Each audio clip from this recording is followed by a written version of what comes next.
Sebelum ke video, bagi kalian yang akunnya penggemar Manchester United dan tak mau ketinggalan berita terbaru dari United, jangan lupa untuk mampir ke channel KKMU Berita Manchester United hari ini. Untuk linknya ada di kolom deskripsi. Jangan lupa untuk di-subscribe ya sob. Tersingkir di fase grup Liga Champions, Barcelona rugi besar.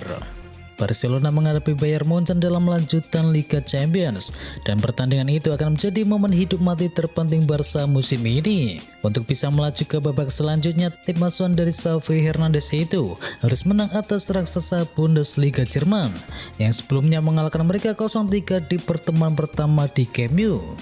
Tentunya untuk menang atas Bayern Munchen kali ini akan sangat sulit bagi Barcelona. Jika Barcelona kalah dan tersingkir di fase grup untuk pertama kalinya dalam 20 tahun terakhir, maka akan ada konsekuensi ekonomi yang harus mereka terima.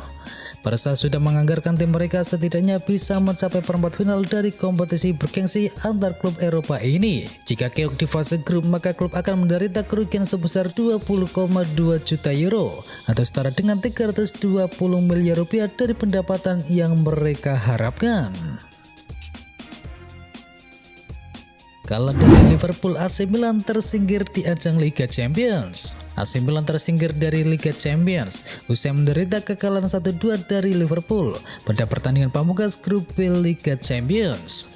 AC Milan yang membutuhkan kemenangan untuk lolos ke fase grup berusaha tampil menekan sejak menit awal, namun Liverpool berhasil meredam upaya dari tim tuan rumah. Pada duel yang digelar di San Siro, pasukan dari Jurgen Klopp menang dengan skor akhir 2-1. AC Milan unggul terlebih dahulu lewat gol dari Fikayo Tomori di menit ke-29.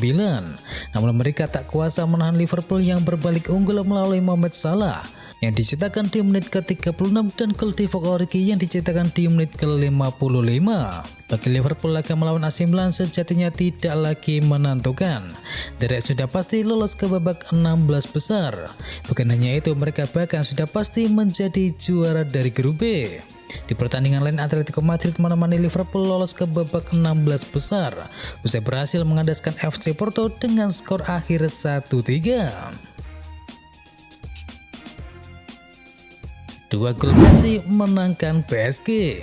PSG meraih kemenangan telak 4-1 saat menjamu Club Brugge pada laga terakhir penyisihan grup A Liga Champions. PSG yang sudah memastikan lolos ke babak 16 besar tetap tampil dengan kekuatan terbaiknya. Kylian Mbappe, Lionel Messi dan juga Angel Di Maria diturunkan sejak menit awal pertandingan. Dan dengan amunisi terbaik, Les Paris yang berhasil unggul 3-0 di babak yang pertama. Mbappe berhasil mencetakkan brace dan satu gol lainnya dicatatkan oleh Lionel Messi.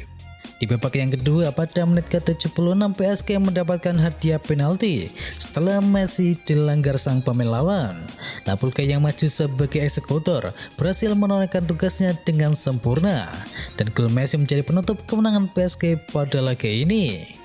Di tempat yang terpisah, Manchester City kalah 1-2 dari RB Leipzig. Meski demikian, puncak klasemen grup A masih menjadi milik Manchester City yang mengoleksi 12 poin. Sementara PSG harus puas menjadi runner-up grup dengan koleksi 11 poin.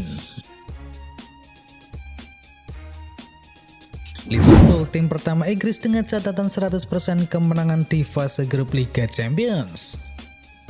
Liverpool mencatatkan rekor membanggakan selama pertandingan terakhir mereka di babak fase grup Liga Champions saat melawan AC Milan di San Siro pada Rabu dini hari. Sebenarnya dengan puncak klasemen grup B yang sudah dalam genggaman, manajer Jurgen Klopp memilih untuk melakukan banyak rotasi pada starting 11 Liverpool dengan para pemain seperti Virgil van Dijk, Alexander Arnold, Andre Robertson, Jordan Henderson dan juga Diogo Jota semua diistirahatkan. Tapi tetap saja Liverpool masih terlalu tangguh bagi Rossoneri. Dengan tim Merseyside tersebut akhirnya berhasil mengubur mimpi tuan rumah untuk lolos menuju babak 16 besar dengan cara membuat sundangi tim asuhan Stefano Pioli tersebut dengan kemenangan 1-2 di San Siro. Kemenangan ini membuat Liverpool telah memenangkan semua 6 pertandingan mereka di grup neraka melawan Atletico Madrid, FC Porto dan juga AC Milan, dan menjadikan mereka sebagai klub Inggris pertama yang memenangkan semua 6 pertandingan mereka dalam satu babak penyisihan grup Liga Champions. Yaya Toure bakal gabung staf kepelatihan Mikel Arteta. Manajer Arsenal yakni Mikel Arteta memberikan indikasi akan mencoba merayu ex-gelandang Manchester City yakni Yaya Toure agar mau bergabung dengan tim kepelatihannya. Baru-baru ini Toure mengamati latihan tim muda Tottenham sebagai bagian dari proses mendapatkan lisensi pelatihan UEFA. Toure pun diyakini akan bertahan beberapa hari di London Utara tersebut. Toure diklaim membuka peluang untuk bekerja bagi Tottenham, namun pria asal Pantai Gading tersebut tak akan terlibat dalam tim kepelatihan dari Antonio Conte. Arteta pun kini memberikan kode bahwa dirinya menginginkan Toure untuk berada di tim kepelatihan di Arsenal, meski sejauh ini belum ada pembicaraan yang lebih serius. Keinginan Arteta membawa Yaya Toure ke Arsenal bukan tanpa alasan.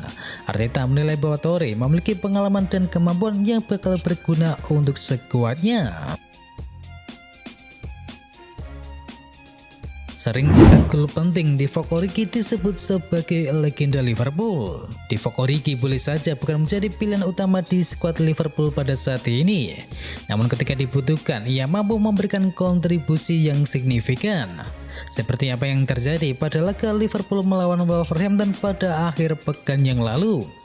Pada laga tersebut Origi jadi penentu kemenangan The Reds lewat golnya di menit ke-94.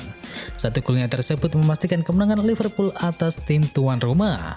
Dan performa impresif sang pemain dipuji habis oleh legenda Liverpool yakni Jamie Carragher. Terbaru Origi juga menjadi penentu kemenangan saat Liverpool bertandang ke AC Milan di ajang Liga Champions.